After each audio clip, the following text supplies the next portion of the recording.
దేశంలో ధరలు పెరుగుతున్నాయి. దానికి తగిన ఆదాయం మాత్రం పెరగడం లేదు. ఒకవేళ ఆదాయం పెరిగినా అందులో ఎక్కువ శాతం పన్నులకే పోతుంది. జనాలు ఆదాయ పన్ను కడుతూనే తాము కొనుగోలు చేస్తున్న వస్తువులకు జీఎస్టీ కూడా కడుతున్నారు. ఉద్యోగులే కాదు, వ్యాపారాలు చేసుకునే వాళ్ళు కూడా ప్రభుత్వానికి భారీగానే సమర్పించుకుంటున్నారు. జనాల సమస్యలతో మనకేంటి, ప్రభుత్వానికి ఆదాయం వస్తుందా లేదా అనేదే పాయింట్ అన్నట్లుగా కేంద్ర ఆర్థిక శాఖ మంత్రి నిర్మలా సీతారామన్ జనాలు కూడా కనిపెట్టలేనంతగా హిడెన్ ట్యాక్సులు వేసిస్తున్నారు. మీరు ఏదైనా వస్తువు కొన్నారా? కొంటే ఖచ్చితంగా జీఎస్టీ కట్టాలి. ఇంట్లో తినే ఉప్పు, పప్పు నుంచి అగ్గిపెట్టే వరకు అన్నింటికీ జీఎస్టీ కడుతున్నారు. ఇటీవల జైసల్మేర్లో జీఎస్టీ కౌన్సిల్ సమావేశం జరిగింది. ఇందులో పలు కీలక నిర్ణయాలు తీసుకున్నారు. పలు వస్తువులపై ఉన్న జీఎస్టీ స్లాబ్లను పెంచేశారు. ప్రస్తుతం సోషల్ మీడియాలో పాప్కార్న్ ట్యాక్స్ పై జోరుగా చర్చ సాగుతోంది. షుగర్ ఎక్కువగా తింటే పన్నుపోటు వస్తుందని తెలుసు, కానీ ఇలా షుగర్ పాప్కార్న్ తింటే పన్ను కట్టాల్సి వస్తుందని ఇప్పుడే తెలిసిందంటూ కేంద్రాన్ని ఏకిపారేస్తున్నారు. సాధారణంగా మనం పాప్కార్న్ అంటే ఒకటే అనే భావనలో ఉంటాం. ఫ్లేవర్, క్వాంటిటీని బట్టి ₹1 అటు ఇటు అవుతుందని అనుకుంటాం. కానీ ప్రభుత్వం దీన్ని వేరే కోణంలో చూస్తూ పన్నులు వడ్డిస్తోంది.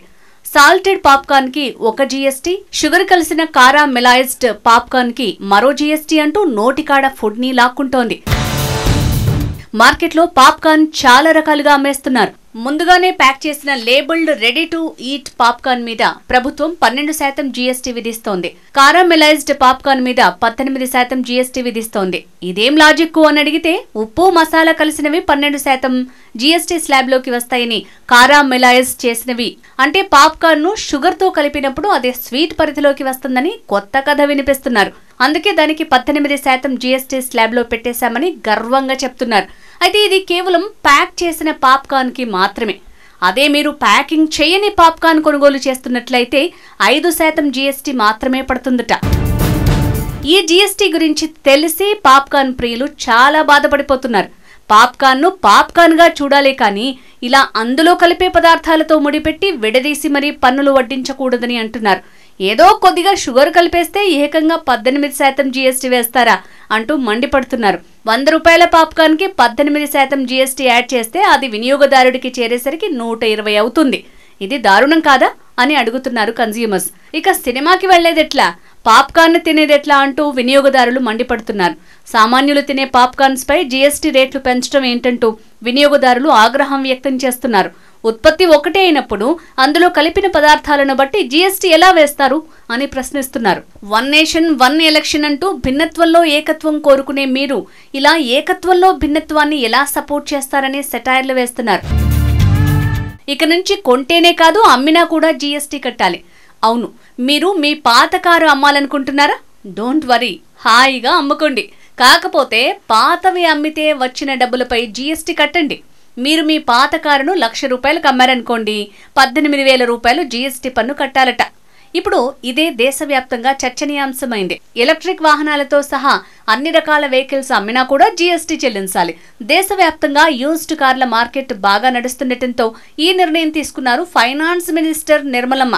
వేగంగా విస్తరిస్తున్న ఈ పాత కార్ల బిజినెస్ లో చాలా మంది పెట్టుబడులు పెడుతున్నారని, ప్రభుత్వం ఆదాయం పెంచుకునే క్రమంలో పాత కార్ల అమ్మకంపై జీఎస్టీ వేస్తున్నారని తెలుస్తోంది. పాత వెహికల్స్ కొనుగోలు ధర, అమ్మిన ధరను బట్టి జీఎస్టీ నిర్ణయించనున్నట్లు కేంద్ర ఆర్థిక మంత్రి నిర్మలా సీతారామన్ చెప్పారు. కొనుగోలు, అమ్మకం రేట్ల మధ్య ఉన్న మార్జిన్ ఆధారంగా జీఎస్టీ నిర్ణయిస్తామని చెప్పింది. ఉదాహరణకు 12 లక్షలకు ఓ కారును కొన్నట్లయితే దాన్ని 9 లక్షలకు అమ్మితే వాటి మధ్య ఉన్న మార్జిన్ పై 18% జీఎస్టీ ఉంటుందని అన్నారు. అయితే మార్జిన్ ఎలా నిర్ణయించబడుతుంది అనే దానిపై వివరణ ప్రశ్నల్ని లేవనెత్తింది. జీఎస్టీ పెరుగుదల అంతిమంగా అమ్మకందారులకు నష్టాలకు దారితీస్తుందా అనే అనుమానాలు వ్యక్తమవుతున్నాయి.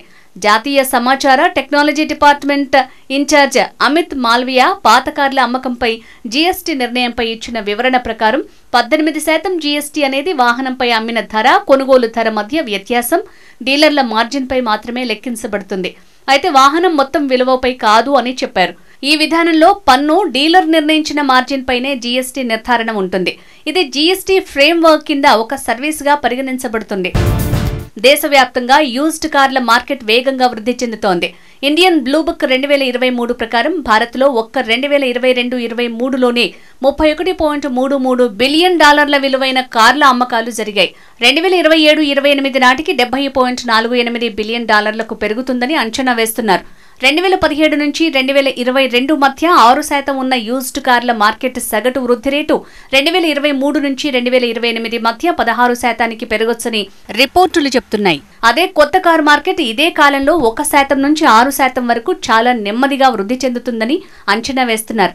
మధ్యతరగతి ప్రజల్లో పెరుగుతున్న యూజ్డ్ కార్ల అమ్మకంలో ఆదాయం, వ్యక్తిగత కార్ల వినియోగంలో పెరుగుతున్న డిమాండ్ కారణంగా యూజ్డ్ కార్ల మార్కెట్ వేగవంతమైన విస్తరణకు దోహదం చేస్తున్నాయి.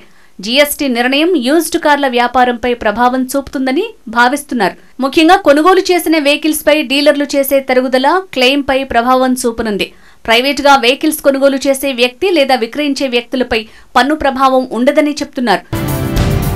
ఇలా వదిలేస్తే భవిష్యత్తులో మనం పీల్చే గాలిపై కూడా పన్నులు బాధేస్తారేమో అని సామాన్యులు వాపోతున్నారు. పాత వస్తువులు, పాప్కార్న్లపై జీఎస్టీ వేస్తూ పోతే ఎలా అని ప్రశ్నిస్తున్నారు.